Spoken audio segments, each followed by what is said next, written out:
Everyone. I'm so thrilled to be able to chat with you today. And I wish I was there in person, but we're doing what we can do over Zoom, as we have been doing for, a year and a half now. So as Tracy said, I've been working in social justice for 20 years, basically my entire career since I was 18. And I'm 40 now, so let's say 22 years. And it is something that just I feel like was a calling for me. And I think it was a calling for me for a few reasons. I grew up as a biracial, bilingual, and bi-coastal American and Canadian. So my dad is Black American from Oakland, California, and my mom is French Canadian from Ottawa, Canada. And I think the in-betweens of my race and my language and where I was living, and these intersections were something that really called me to support and dig a little bit deeper in what that actually looks like and what that means. And I think it's an awesome place to be in terms of really unpacking what our privilege looks like and really unpacking what some of the challenges that we have. And so my family, there's stories of injustice and racism very, very deep and on my Black side of my family. And although I had a lot of significant and consistent relationships with all of my family members on both sides, there's a legacy, right? There's a legacy that your ancestors bring to you. And that legacy lasts throughout generations. And my mom, it's interesting because you think about the poverty and discrimination that Black Americans face. And my mom is a single white mother, so she basically raised me for the most part, with my dad being not always the most helpful. The challenges that she had as a single mother, raising two Black children.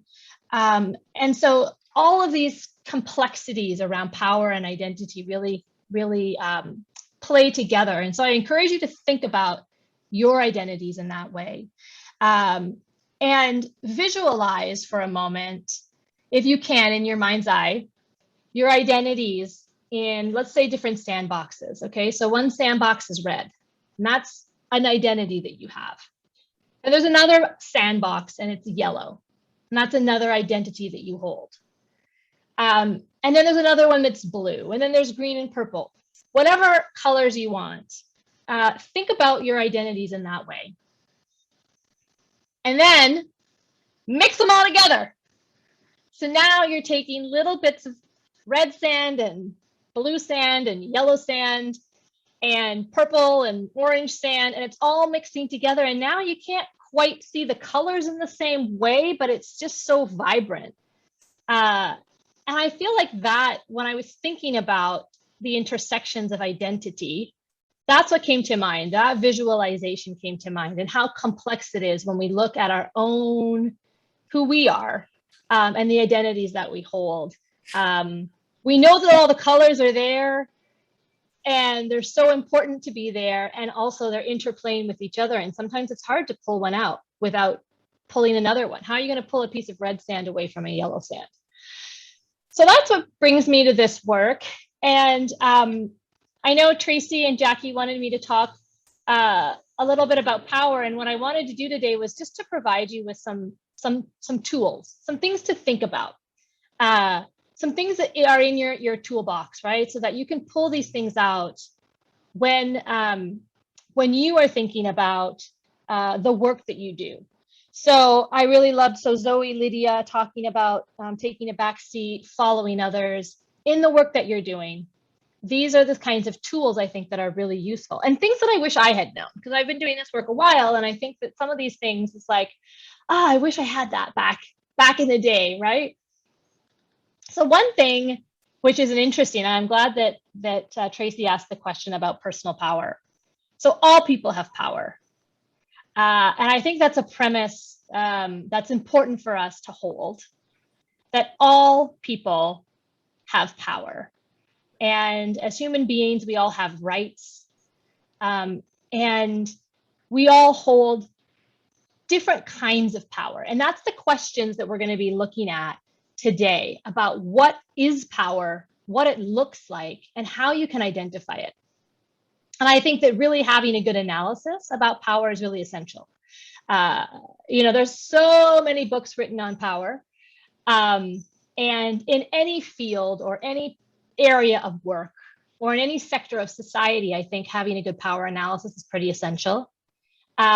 And I think in the social justice sector specifically, and in social movement work, it's like incredibly important. I don't think you can do this work without having that kind of an analysis. And so I encourage you to keep asking yourself some of these questions, like that question that Tracy asked around personal power, or am I comfortable shifting my power? Those are the kinds of questions you should continue to ask yourself as you move through this work, because you're going to want to hone and you're going to want to sharpen and you're going to want to stay attuned to the changes that you may have to those questions based on life experiences. And you're going to want to stay attuned to the answers that others have based on their experiences. So let's talk about that for a moment. So everyone has power, right? Okay. Do some have more than others? That's a question, right? There's a lot of truth to that. Let's talk about that. Do some people have more power than others? What does that look like? So let's talk about a cisgendered, white, able-bodied person today. So there's a likelihood, there's a very strong likelihood that the way with which their identity is presented with the structures and systems that we have in place today, that a cisgendered, white, able-bodied person has more power. Okay, and we're going to talk a bit more about this, but let's just say that has more power than, and I'm going to say a transgendered Black person with a disability. And so why would that be, right? Why would that be that that would be something that we would say? Well, you mentioned it. I'm just looking down at my notes. I think Andrew mentioned socially scripted, social constructions, etc. So the systems and structures that we have created, right? And these are actually created. They didn't just pop out of nowhere. And they've been perfected for hundreds of years, as you know, to support, uplift, validate a cisgendered, white, able-bodied person and their experiences. So overall, that person has been recognized, has been celebrated, and has been valued for their contributions because the systems and the structures were created in order to support them, right? And, not but and, what is also true is that the transgendered Black person with a disability has an incredibly valuable lived experience that I am sure 100% that is not devoid, right? It's not devoid of trauma, of being potentially silenced or overlooked, being invisibilized. But when we think about the work we're doing in the social justice sector to upend or take down or destroy or rebuild, whatever word you want to use, these systems and these structures, the lived experience has so much more power. But it gets murky, it gets polluted. We tend to think that, well, I think someone else is going to have the answers. And we tend to think about what is a lived experience versus something that you've read in a textbook. What is more valuable? What has more power? And so that's why I say and, because I think both of those things are true. And I think some of those key questions, so these key questions that you can ask yourself. So this is one of the tools that I want to leave with you today. It's one of the key questions.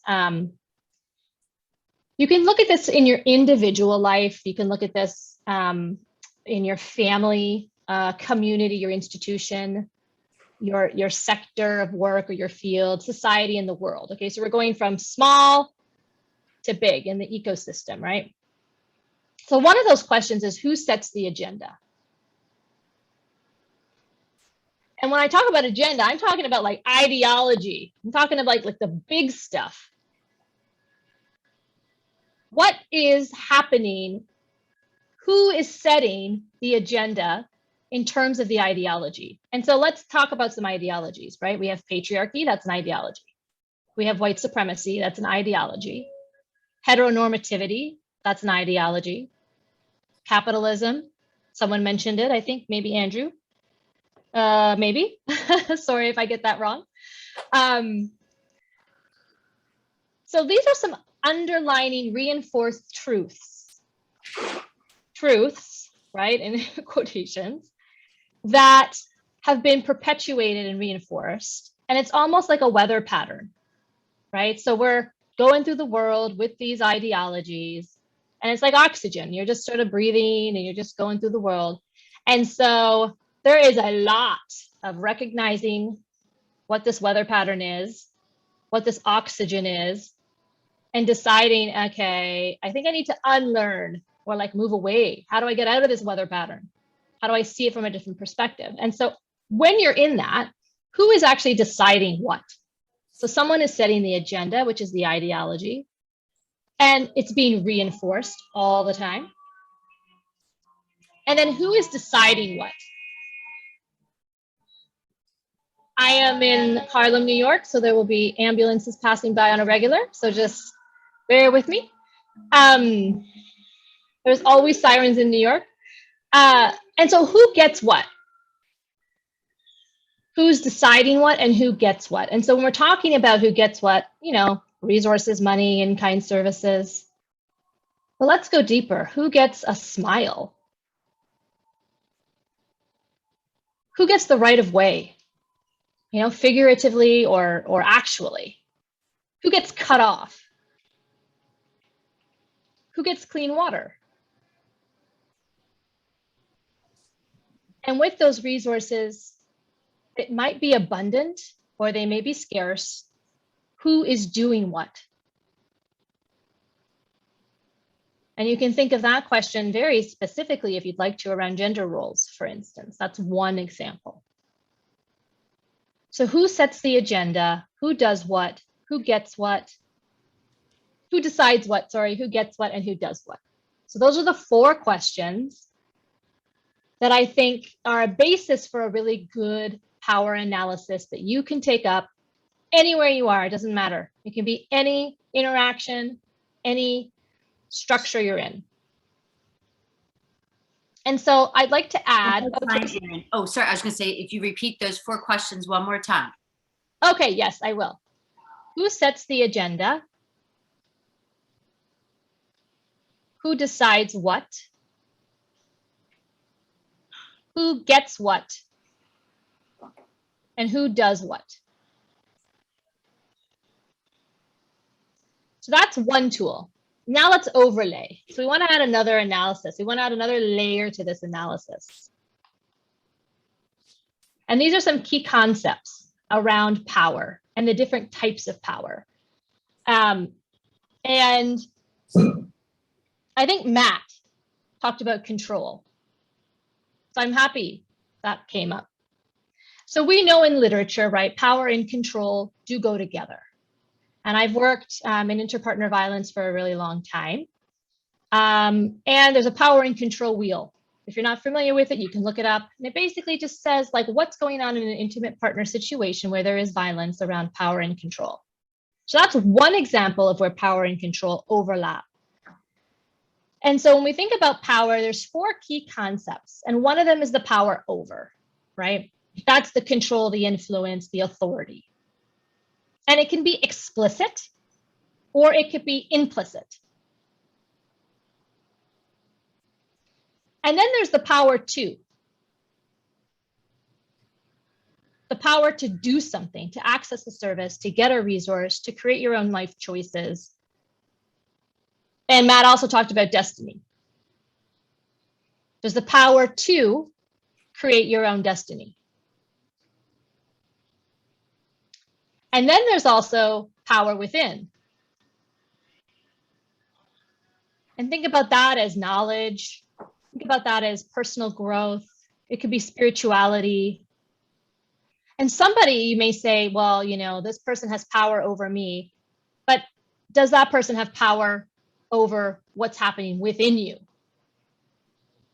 right? We have these kind of concepts around the person is political, right? This is a concept that feminists were using. This is before third wave, fourth wave feminism, but the person is political, right? What's in me then becomes a political statement in the world. What gets nurtured grows. And Adrienne Maree Brown, I know you're reading her book, it's awesome, around fractals. What happens in small ecosystems grows. You have to have something here that works, and then you can magnify it. But you can't be magnifying what doesn't work. I mean, you can, but who wants to do that, right? And then the final one is the power with, which is the collective. And that's where we envision our solidarity work and our movement work. And Tracy mentioned allyship and co-conspiratorship. And that's where we think about the power with and the collective. So again, power over, power to, power within, and power with. So now I thought we could talk a little bit more about power with and the collective, and talk a little bit about social movements, because those social movements are really where you see this power with, this collective action happening. And they're grassrooted, they're people, they're constituency led. Social movements aren't someone with power over saying to a group of people, you got to work together, like create a coalition, you got to do something. Now that happens, mind you, but that's not a social movement. A social movement is organic, it's proximate, it's local organizing, right? And there's so many social movements I'm sure we could talk about what this looks like. Right, Black Lives Matter, a fantastic one. Say Her Name, another great one. And there's got to be some kind of shared analysis or political agenda. There's got to be something there that brings people together, right? Even some type of a shared identity. And a shared identity is really important, but it's not the only thing, because I think a shared political analysis is actually something that's really important. So we talk about that too, the sort of identity versus politics and all of that. And I think that political analysis and sharing that is a really important aspect, but shared identity is also key. So it's a couple of things to just think about. And social movements have to be responsive and adaptive, right? Because of course, when you're making change against these structures and systems that have been in place for hundreds of years, there's going to be backlash. People who have power over don't just give up power very easily, right? That's not the way it works. And so there's going to be backlash.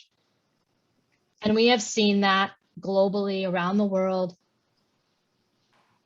And so you have to be responsive and adaptive, right? Look at what's happening right now in Texas around abortion. There's backlash, and how are we adaptive and how are we responsive? And there were marches on the weekend. And it's not always linear, right? I mean, these struggles are continuous, they're ongoing, it's complex.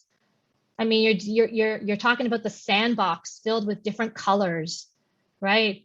Of your identities. So what you're experiencing may be different than what someone else is experiencing. So it's not going to be linear, and it's going to be complicated, but it's going to be rich in a lot of diversity in that way. And lastly, I think what's important to mention about social movements is that they're privileging all sort of facets of local assets and resources. They're not waiting around, right? They're not saying, okay, well, we need to wait around till we get this from this person or that from that person.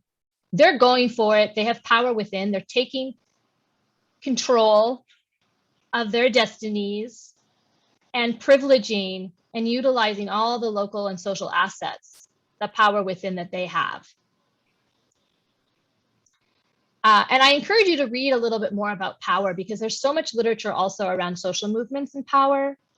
When we talked about diversity, and of course, that's not the only thing. There's representation, there's participation, there's belonging, inclusion. I mean, these are all concepts that we think about that really sort of blow the top off of the diversity question, right?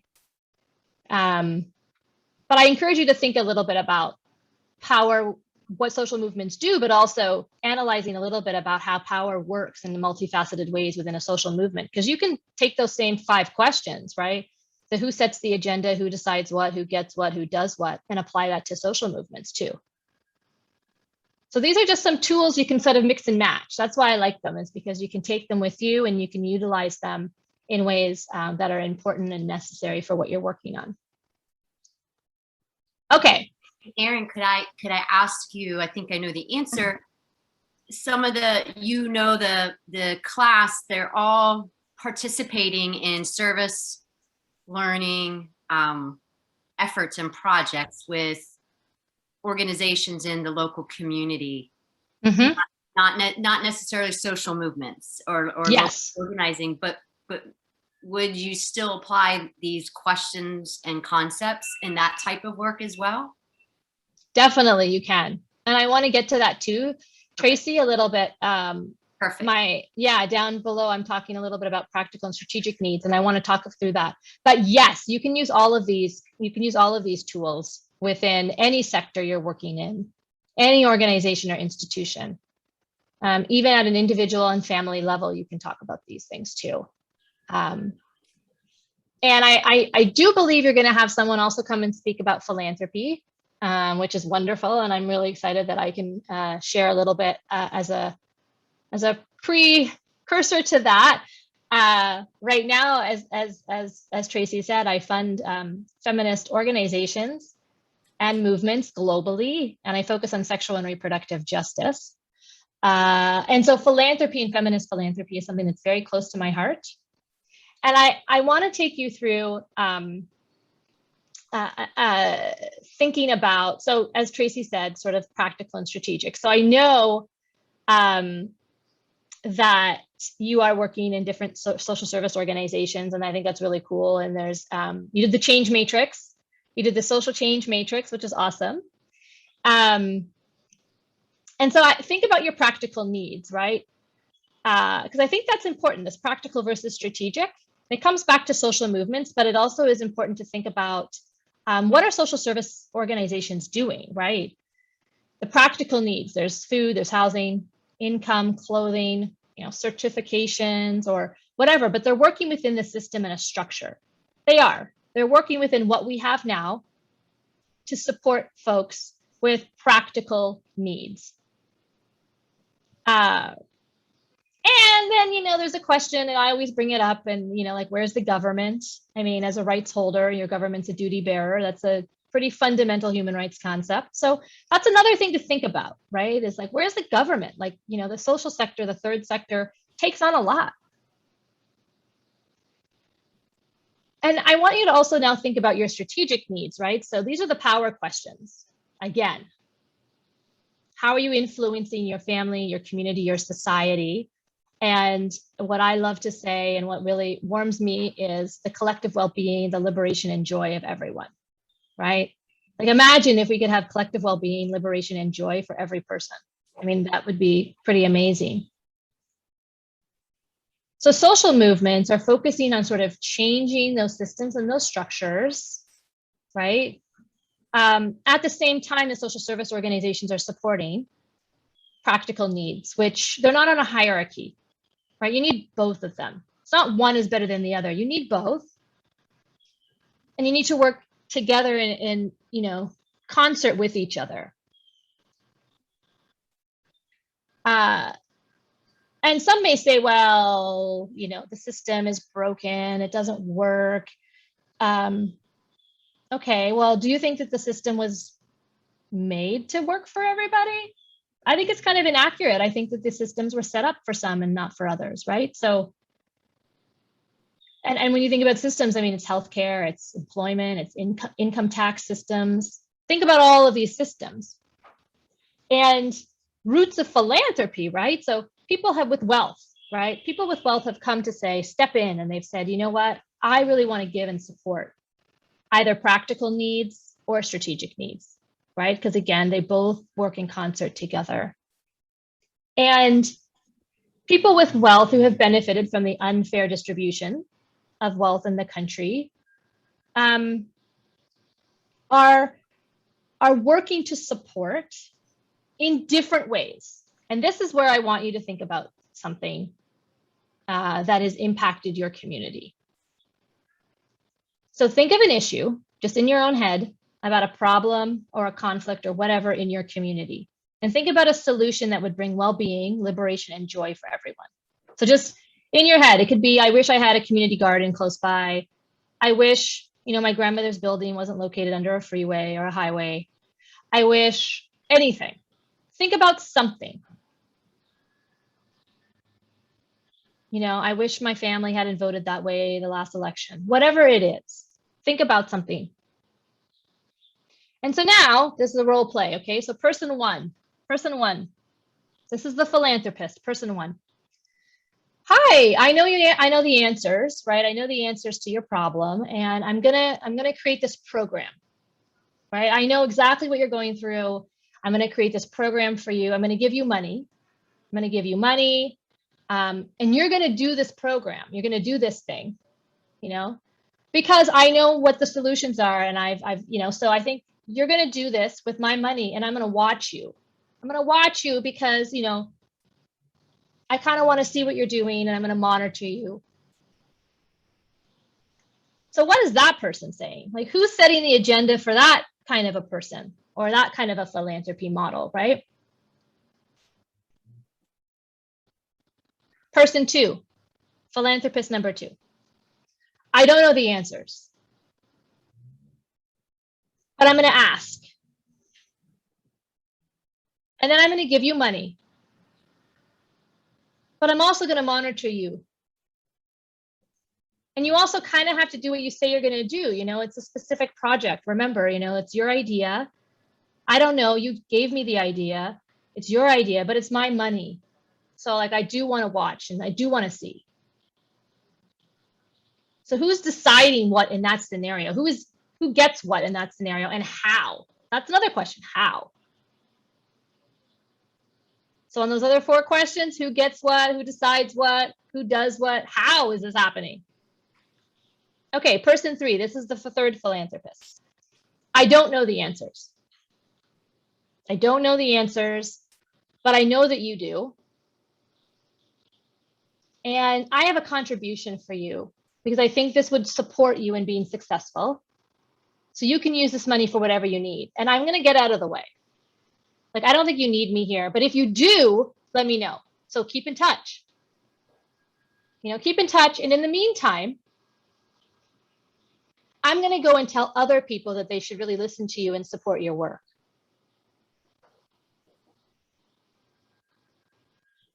So person, philanthropist one, philanthropist two, philanthropist three. Which person is more desirable to you? Which person do you want to work with? You all had an idea. Do you want to work with person one who says, actually, I know the solutions and I'm going to tell you what to do? Do you want to work with person number two who said, I don't know the answers, but I'm going to give you money and then I'm going to watch you, make sure you do what you say you're going to do? Or person three, I don't know the answers. I'm going to support your work. I'm going to get out of your way. And then I'm going to go tell others and rally others to come and support you. Hey, Erin, do you want them to answer that question? They can. I know it's hard to hear, but maybe let's do a raise of hands. Who likes person one? Who wants to work with that person? Okay. Saying maybe. Maybe a hand, okay. Sometimes it's easy, right? If someone has a program you want to just do it, that might be the best solution maybe, right? Okay, who wants to work with person number two? Philanthropist number two. Seeing more half hands. Okay. Full hands. Okay. Thanks, Jackie, for moving the camera around. Yep. All right, philanthropist number three. Okay. So is it kind of unanimous? Could we say that? Kind of, right? For the most part. Uh-huh. Yeah, for the most part. Again, there's lots we can dissect still, but this is giving you a bit of an understanding about what it means to be a feminist, trust-based grant maker and what it means to support communities and organizations, because this can also fit in with practical services, practical needs, and social movements. Hey, Erin, we have a question from the audience. Do you want to take that now? Yeah. Okay. So she gave us a free option. What is the most realistic option? Because I feel like all three are like very valuable options, but I feel like your third option is just like that perfect, like mythical, like answer to everything. So what is the most like realistic in your line of work? Did you hear that? I think I heard that what is the most realistic option that we're probably going to get in the Yes. real world scenario? Yes. Okay. I love that question. That is part of my job is to do philanthropic advocacy to shift people's mindset. I would say there is a huge reckoning in philanthropy right now around power and around impact and what works, quote unquote. So I would say that you are likely to experience all three of these, to be very honest with you. You are really likely to still experience interacting with all three of these types of models. You really are. I mean, Tracy probably could concur with that, you know, Tracy also works in philanthropy and supports people's growth and thinking around these things. And one question that as an example, as an illustrative example of this would be, people say, well, it's risky. It's risky to fund and support the small new organization or group that has no track record. And the response is, look at the world we're in today, right? We have rising authoritarian governments globally, right? We are in a reckoning around anti-Black racism and colonialism globally. We have rising climate crisis that we created. It's like, it's riskier not to fund that person. It's riskier not to fund that group. And so those are the kinds of questions that I still get. Well, it's so risky. I don't know. I'm not sure. You know, what's the impact? Like, so it's really trying to shift thinking. And also, I really love that question because I think it goes back to whose resources are we talking about, right? And the unequal distribution of resources is a thing. I mean, we know this. And so how do we think about our work, especially when you're thinking about, how do you think about philanthropy in the frame of reparations and the redistribution of wealth? So I think that I like that question. Thank you for asking. Yeah, Tracy. Erin, also, this course is labeled Citizen Philanthropy, from benefactor to change maker.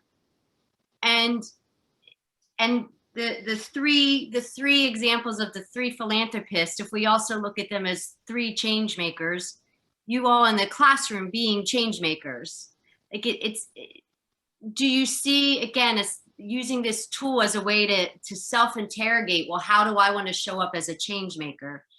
Do I have all the answers? Do I, I don't have the answers, but I'm going to kind of not trust and overly monitor, or, be that third type of philanthropist change maker.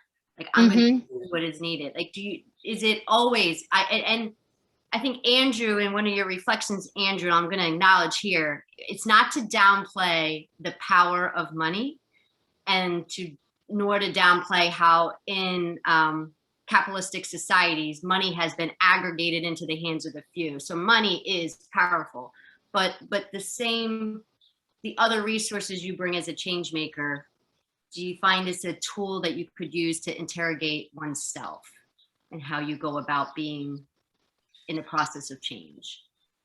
Is that a question for Andrew, Tracy?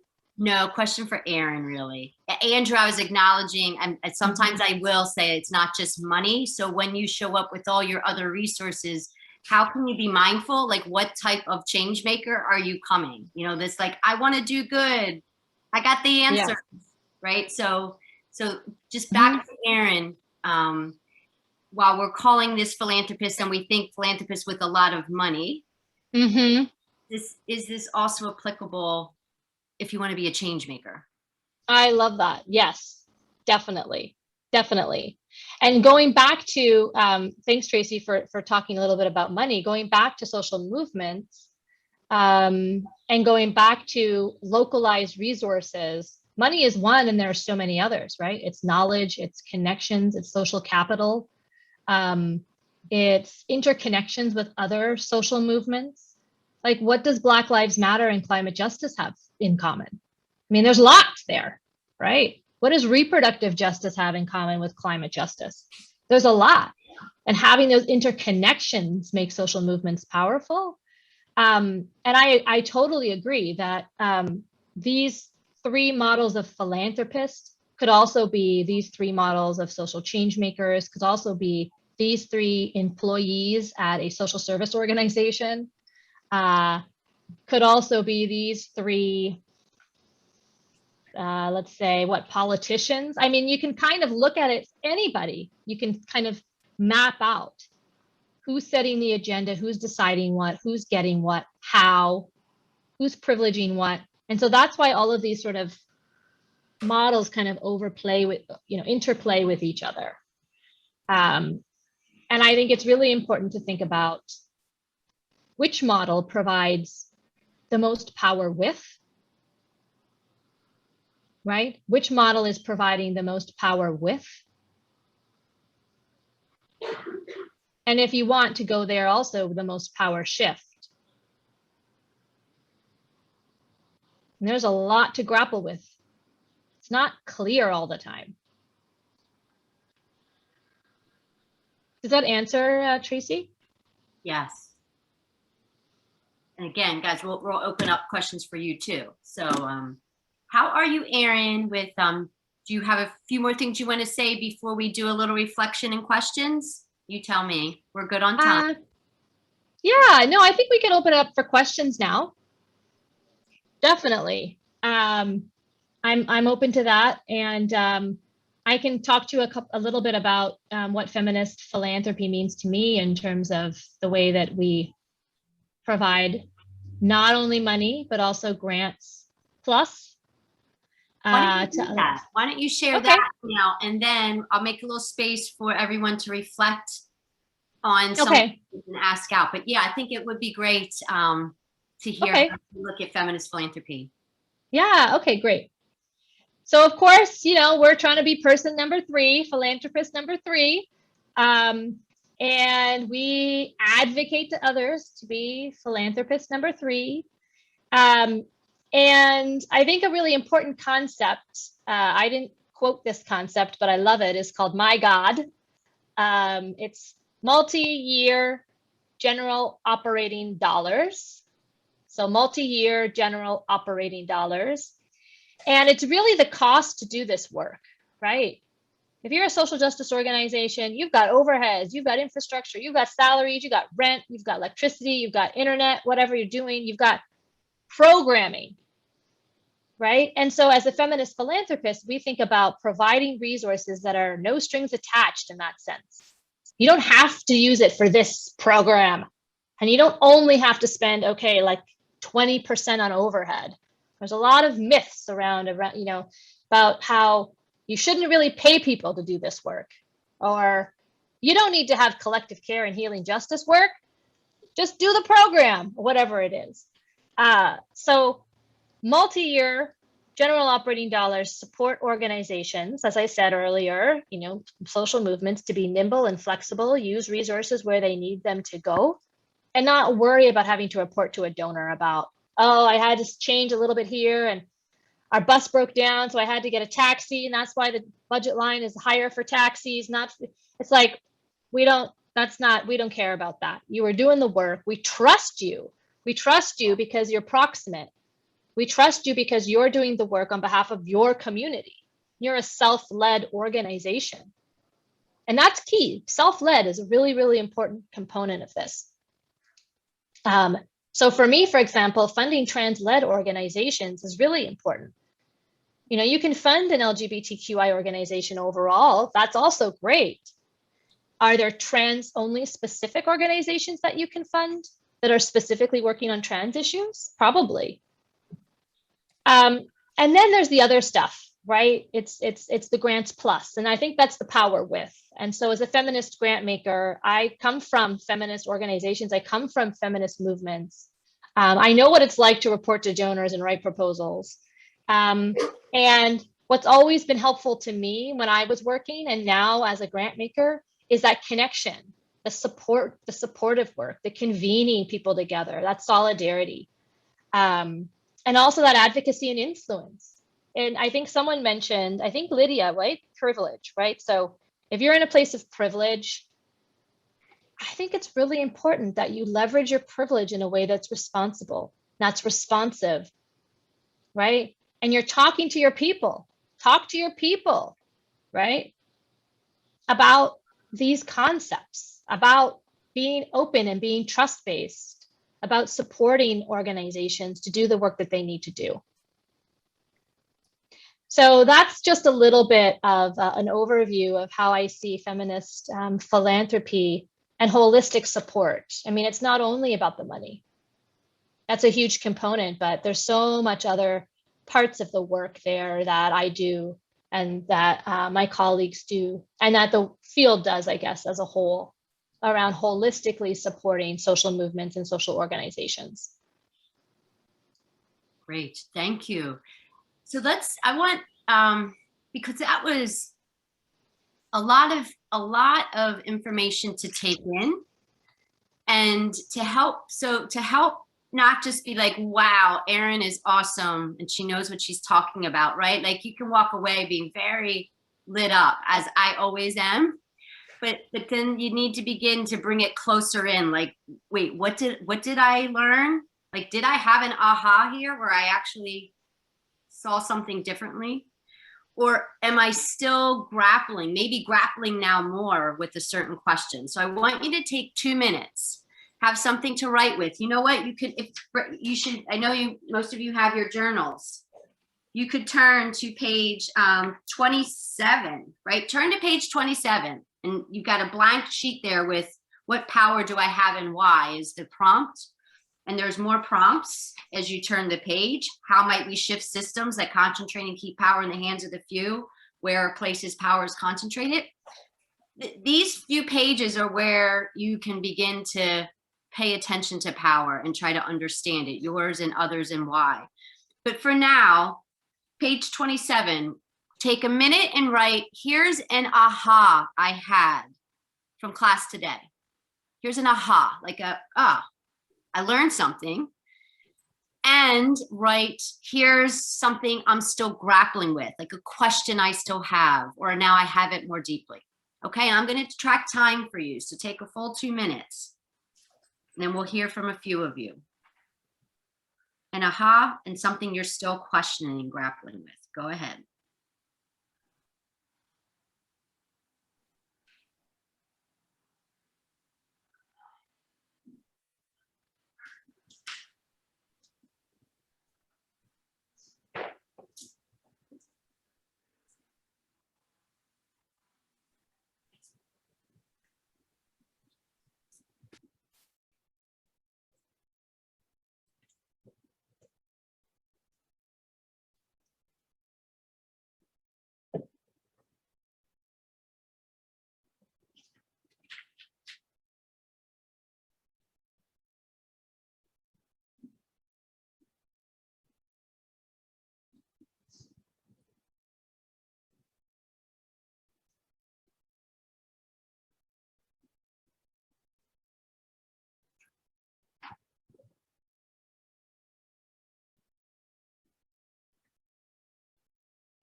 One more minute.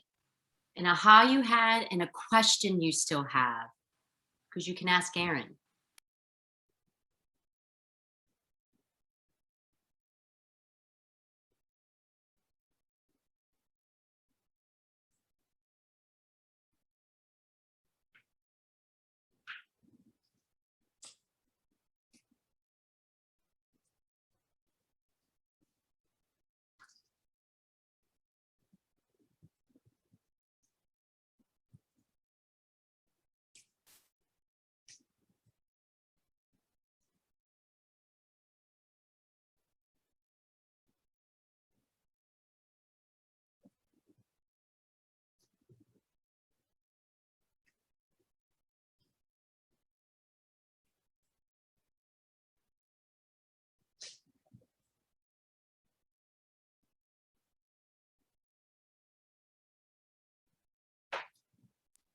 Okay.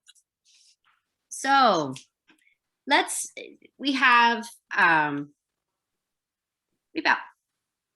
10 minutes or so. Let's hear a few questions, right? We still have time with Erin. Of course, I know Erin well, so if there's a lot of questions, we can always go back and seek Erin's wisdom outside of this. But raise your hand if you want to share. You could share, like, here's an aha I had, but here's a question I have for Erin. This is your time. Sasha? Thank you for coming out. I appreciate that.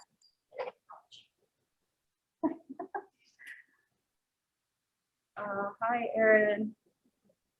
My name's Sasha. My question is. Hi, Sasha. Hi. My question is, how can we as individuals get rid of learned helplessness in ourselves and others? Wow. I love it. Oh my gosh, the learned helplessness. Yeah. Yeah. I mean, that's major, right? Because we're really unlearning a lot of what we learned, right? Those ideologies is, like I said, the weather pattern. We don't really question the rain or the clouds, you know, we know why they're there. We don't really question them. And so how do we unlearn? Wait a minute. Like, does it really need to be raining right now? What's going on here? I think I think what you're doing, asking that question, is the 100% first step. It's acknowledging and recognizing that that is a challenge. So that's the first thing. I think getting in together with others and having those kinds of conversations is another thing. Having these dialogues, being in this classroom, having the opportunity to have these kinds of conversations, you know, talking to folks outside of the class is another really, really great opportunity. And starting to, as you are all doing, volunteering and being of service. You know, we can tend to see the world as a huge, huge, huge place where the challenges are just so insurmountable. But it takes all of us, it takes each and every one of us to make specific choices and changes as a collective. So, I mean, I think that would be my answer. You know, I think that would be my answer. And the other thing, I think, Sasha, is being comfortable with the discomfort, because that's going to happen, right? That's going to happen as someone who has a power and privilege in a certain position, going into another room with someone who may not. And then you go into another room where you feel like you don't have that power and privilege, right? That oscillates in our lives. But being comfortable with discomfort in this work is crucial. If you don't like being uncomfortable, it's going to be hard, because you're going to be learning. The act of learning is pulling things apart. It's, you know, and there is some discomfort. Thank you. Thank you. Someone else want to share an aha, but certainly your question for Erin to share her thoughts on? Who else? I know you do, so. Logan? Thanks for coming up. Hi, Erin, I'm Logan. Hi, Logan. My question to you is, how do you best utilize your connections without like over exhausting them? Hey, totally. Well, it really depends on the connections, and it really depends on what you're asking them for. And I would start by doing a power analysis of those connections. Because when you say exhausting, each individual is going to have a different level of, let's just say, requirement to do their own work. And yes, this can be exhausting. I mean, sometimes when you're someone who has a privileged or positionality, you have a privileged positionality, and you're being asked about things a lot, it becomes exhausting. But also, we're not talking about like just the local, like individual level. We're talking about the systemic overarching level. So always take it back to that, right?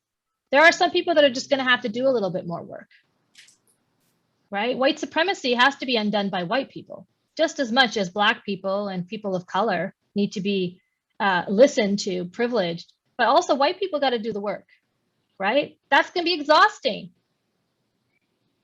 but you got to do it if you want to be a co-conspirator. If you want to be on the court, on the ring, in the field, or whatever, with others, you got to be doing the work. So I think it's a really great question. I think you got to really think about who it is that your connections are. Do that power analysis, do that situational analysis. And I would exhaust people that you think are carrying the weight of power. I think those are the ones that need to be exhausted. Thank you. Thanks, Logan, for that question. Others, we have time for another question. And of course, you can share an aha if you want to share an aha. Let's get another one in. Yeah. Thanks for coming up.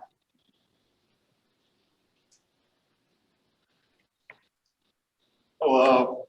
Hey. So, when you're like starting on a new project, what kind of like is your first few steps? Can you like walk us through kind of how you get started and where you kind of go from there? Yeah, cool. Okay. That's a huge topic. And that would be a really cool class also to undertake. Yeah. Project development, project management. I think that's awesome. So some of the first things I think you got to do, again, is this power analysis about who you are and why you're doing this project. So now you got to get real clear with yourself, right? What is this issue, concern, question you're trying to solve for, and why you? Use these power analysis tools. Ask yourself these kinds of questions. That's major. I mean, that's the major point. I mean, that's why I wish I had known that when I was starting out, is really doing that power analysis, because you can get really crystal clear, about what it is you're doing, why you're doing it. Are you the best person to do it? Who do you need on board with you? And I think another thing that Tracy mentioned was that radical listening. And so if you're in a position where you're listening, if you're in a position where you think that you need to be listening, do that in a way that think about that role, I guess I should say, as a political act. What do you mean by that? What do you mean by that? Yeah. Well, it's a political act to sit back and to not be the person talking, but to hear from, support, and privilege a voice that maybe you haven't heard before. So you don't want to be talking to everybody that's going to say, yeah, that's the most wonderful project. That's the greatest thing I've ever heard. That is wonderful. You want that support, but you also want to hear from folks that are going to talk to you about what's really happening, or what's some like, I think you maybe like overlooked this issue. Like, I think it's great, but like there's something missing here. So you want to get that real talk from people. And speaking to people who you may not necessarily speak to normally might be a way of doing that. But you got to remember that you might be uncomfortable with what they might say.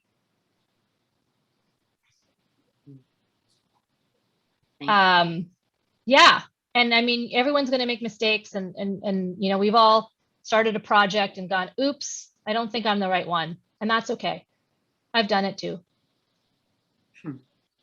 And Erin, in closing, any when tips or additional words of wisdom, things you wish you knew you were sitting back in college that you now know?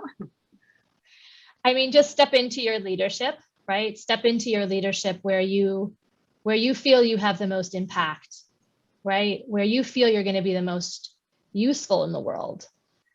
Step into that power, do the analysis, think really deeply about where it is that you think I call them essence qualities, So when you think about who you are as a person, not just your identity, but like, what are you good at? Like, what really lights you up? Like, what are you really excited about? And figure out ways to really integrate that into the work that you do.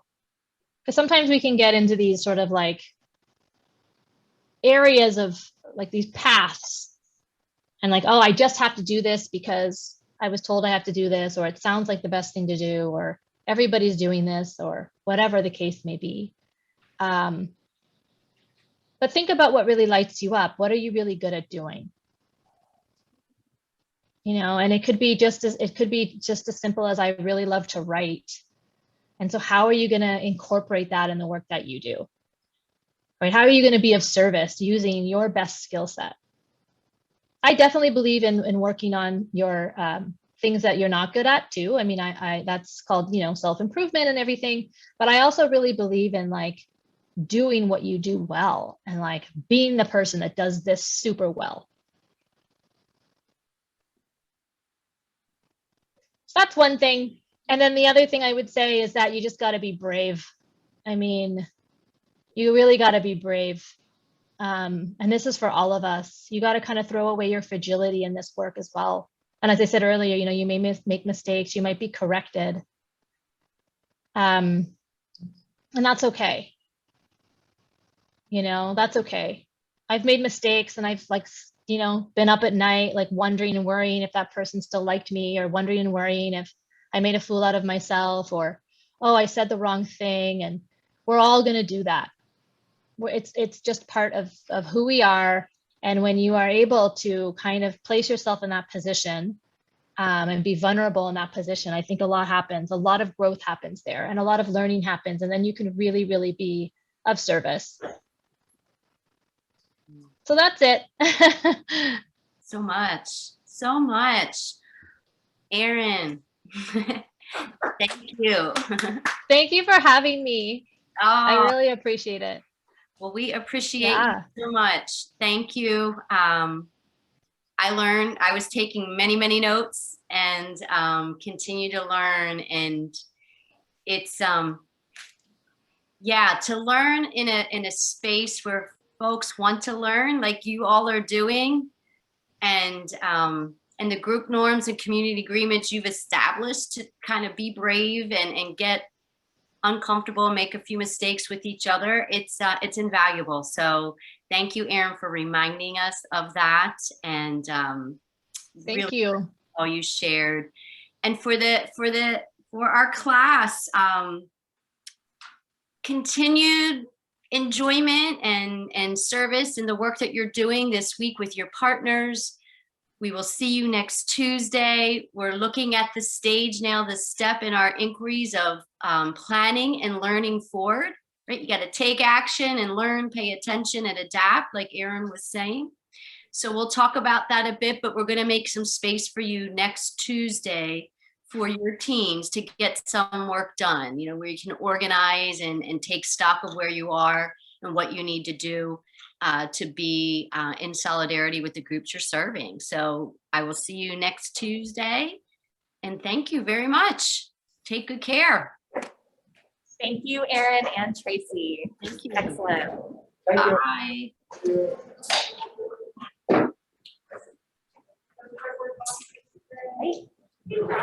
Yes. Yeah, what's up? I said, did you get my email? No. Wait, I probably did. I could just ask. So in Yeah. the email, if you guys sent out or like Canvas notification, it says that our stuff's due on Friday, but on Canvas it says on Thursday. Yeah, so on my end, it looks good. So when you say on Canvas, do you mean like when you're in assignment? The or when you're on the assignment. calendar? The Okay. assignment. Let me go in, maybe it switched and then didn't. Okay, I will check I it. could be wrong, but No, no, because no. it says Thank you. Okay, thank you, Haley. I will definitely check it. Thursday or Friday. Okay. Friday. Yeah.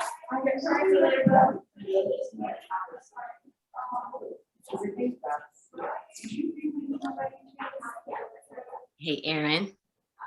I am going to catch up with Jackie. Okay, great. She'll probably, I'll zoom out. and we'll probably get out too, because I think there's a class after us, but Okay, cool. thank you so much. Yeah, no problem. I'll talk to you soon. Yeah, Tell yeah. Jackie bye for me. Bye, Tracy. Sure will. I sure will. I know she's going to want to say thank you, but Okay. yeah, Sounds good. she's got a student. Okay, see you.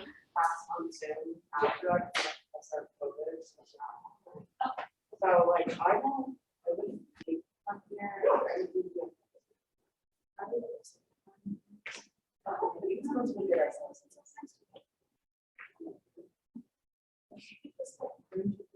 I would really that. Yes, but then I'm gonna put an email about it. Yeah, but I do feel.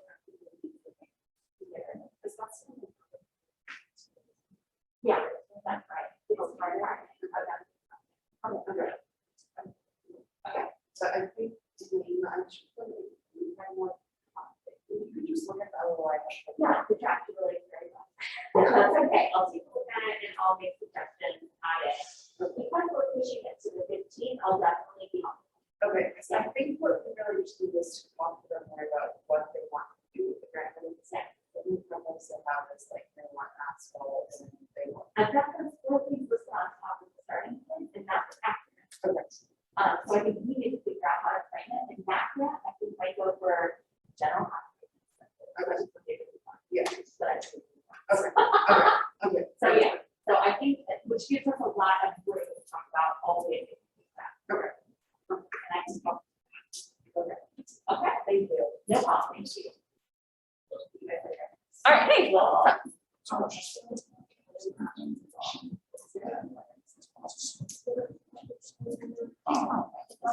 I really.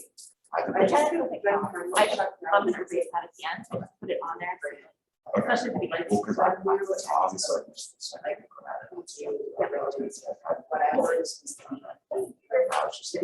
the long picture, this class, showing up with your team, doing what you need to do there, and really everything else. I mean, and then doing your self-reflection stuff. So and if you look at the course schedule, this course is rear loaded. So I know this kind of freaks people out in terms. Yeah. Which is because you haven't had a major assignment yet. That'll be due Friday. Right. And that's that's a good chunk, 140 points. That's a team assignment. Yeah. And then everything else is basically counted at the end. Okay. So and those the weekly stuff you're doing is like kind of 10 points each. Yeah. It adds up a lot, but Right. yeah. So I'm not disregarding your concern. Okay. But it does happen, and I like to warn people about it. Okay. Yeah, I was Yeah. like, all right, I feel hopefully she knows I'm going. Yes. Yeah. But also on that note, I'm not going to class Thursday, it's fine on like the best way we go is at 8 a.m. Class is going to get canceled Thursday. If not canceled, let me rephrase. I will not be here because I got called out on a grant. Okay. Reporting. Damn there. I'm going to be in Ohio, so I've got to go up there with some colleagues and do some kind of training work with some staff at disability organizations around the sexuality of clients. Yeah. And that means that I'm going to put an announcement out to everybody. So the folks that are typically here Thursday, I still expect people to be making progress. Right. If you decide with your group what that looks like, since you'll be out and about. Right. Because that proposal is due Friday. Gotcha. Yeah. Cool. you so much. No, Have a good one.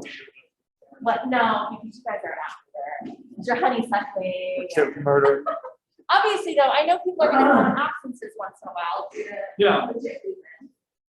So that's why I should be taking attendance. Yeah. I have not checked in on that. That's because we haven't we haven't, well, I'll be honest, we haven't had it, but it's pretty easy to recollect when we've been there because It's not gonna be easy with Dennis.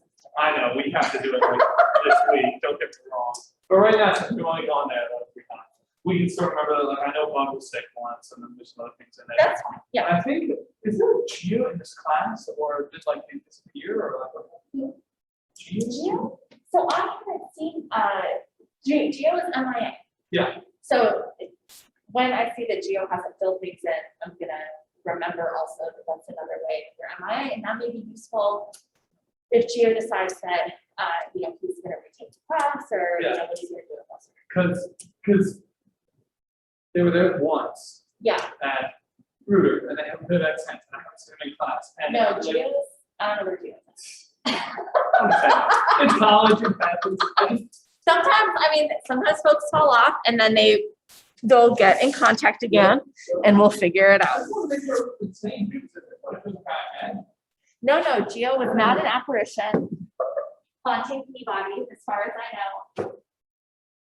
But yeah, I've reached out a couple of times and I haven't heard anything back. So typically that means I'll hear back when they're ready. Yeah. Understand. Yeah. I said no, that's been weird. But Yeah. that was good today. Yeah, no, Erin is really, badass. Yeah. She's great. She's doing, I don't want to, I have no idea. However, people need to do that work.